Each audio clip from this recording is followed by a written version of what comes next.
as you mentioned, you've been around products, startup, now at an asset manager. Francis, what's your view on this hyper personalization? And would like just to get your sense of it.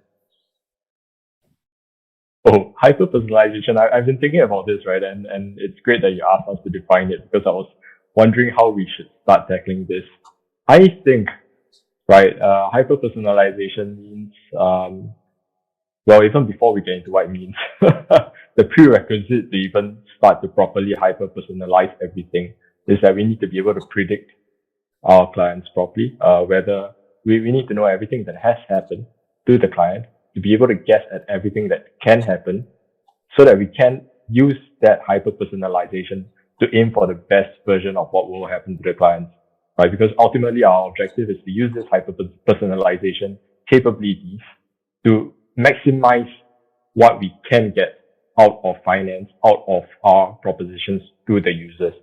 So in that aspect, that level of personalization, understanding where our customers come from is great. It's the only logical way to go, right? Because thinking about just the three of us on this panel, we are different, right? We have different starting points. We have different objectives. Ned, I may never be a CEO like you. Kelvin, I may never have end up traveling the whole of Asia.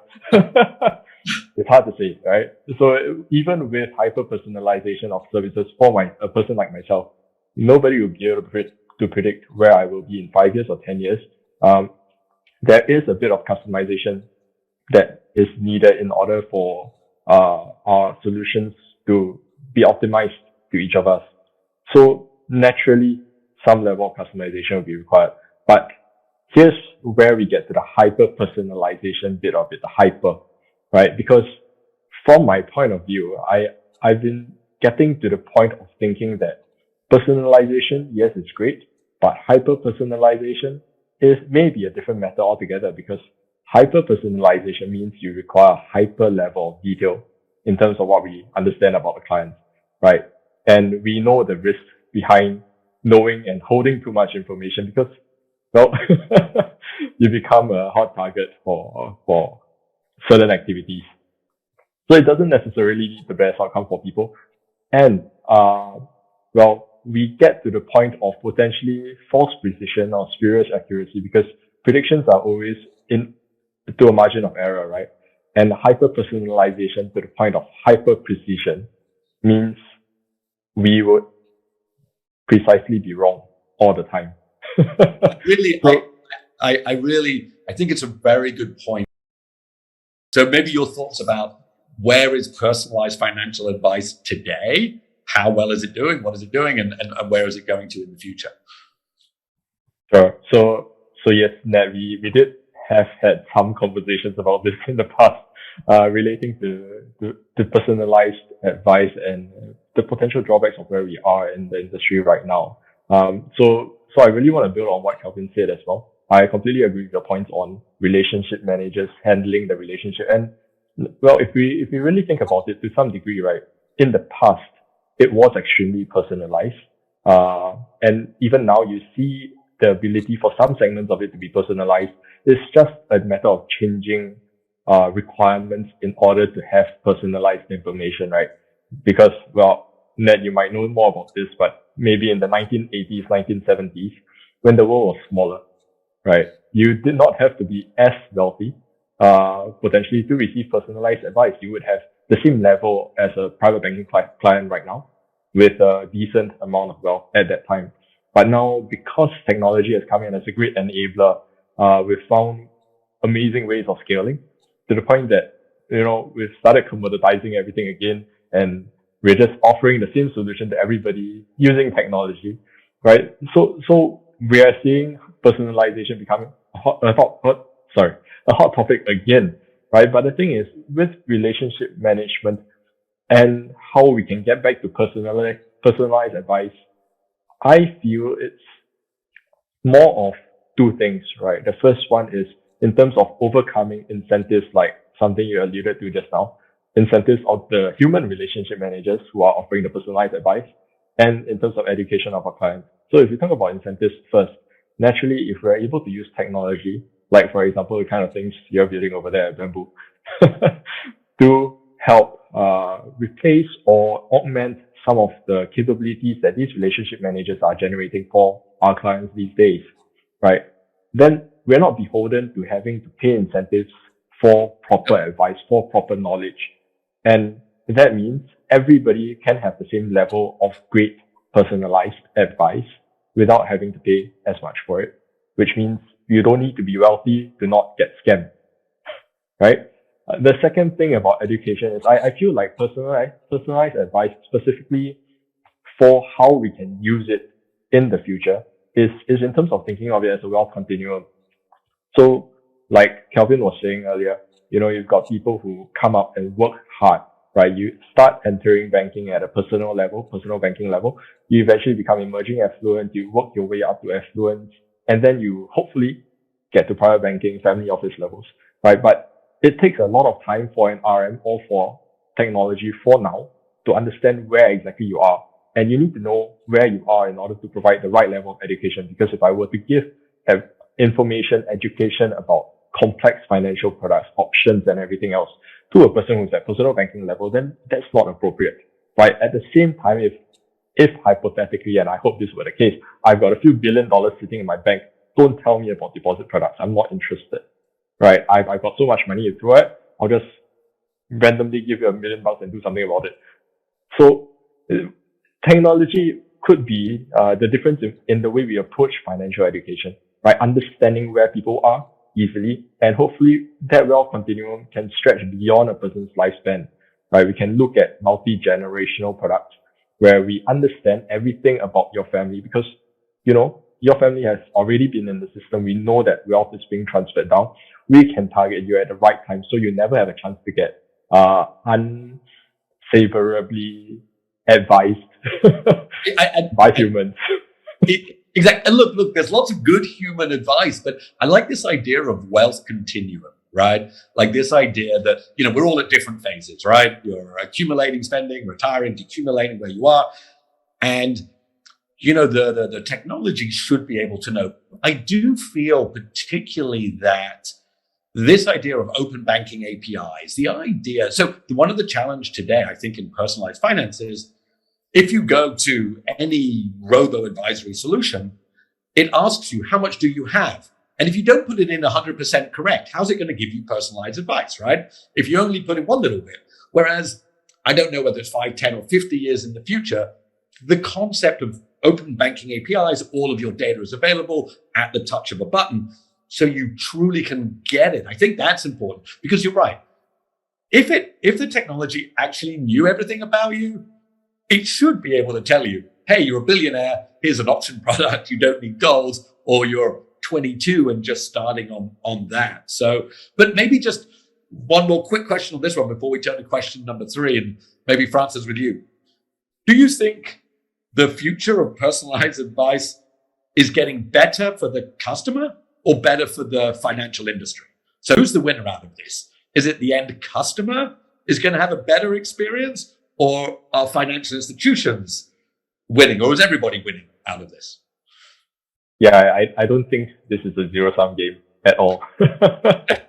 So this goes back to exactly, I think, why all of us are in this industry and looking at this particular segment right now, right? Because we all believe that there is a way for everybody to benefit at the same time. In recent years, maybe even decades, people have been losing trust in banks. And that's because of the lack of, the ability to deliver advice, personalized advice in a reliable manner, potentially. I'm not saying it's always unreliable, but even if it's for me, right, if there's a 1% chance of me getting scammed, I would be a lot more hesitant to go near it. Whereas if we all had the assurance that, these algorithms are all properly and reliably vetted, and we can have a way of getting second opinions safely without additional cost, without having to be a multimillionaire in order to get people looking after your interests properly rather than their own, then we all can benefit because everybody gets better utilization of their financials. From an economics perspective, better allocation of capital means ultimately better outcomes for everybody. Francis, what's your thoughts on that kind of future of the wealth management? So I was honestly doing a bit of research about what things have been like in the past before we can start predicting the future, right? And interestingly, I came across this article in 1989 from BCG talking about segment of one. So this may be one of the first times, I don't know, right, talking about how hyper-personalization actually began 10 years ago, according to the article, which was in 1979. And that article later went on to talk about how, technology has progressed and we have started to scale things up. It seems to me like this is potentially a pattern that we could observe where naturally with demand movements, we see people going right now towards personalization because over the past 10 or 20 years, we've been scaling so much that everybody has been agglomerated into the same segments, right? So we're going to the point where we have lost our individuality, personalization. I keep tripping over these words. Anyway, we've lost it to the point that, personalization is something to be desired at this point. We may come to a point over the next 5 or 10 years, right, where this comes back the other way around, where we start consolidating, right? But I feel like if we had our way, if the three of us and our counterparts within the industry, right, did well enough, this consolidation would happen in a different way. And I see it more as a matter of if hyper-personalization became so ubiquitous and easy to access with companies like Bamboo providing it to companies who wanted to do something like that, especially the up-and-coming digital banks, then of course, what we would see is it becomes a matter of convenience because personalization would be available everywhere.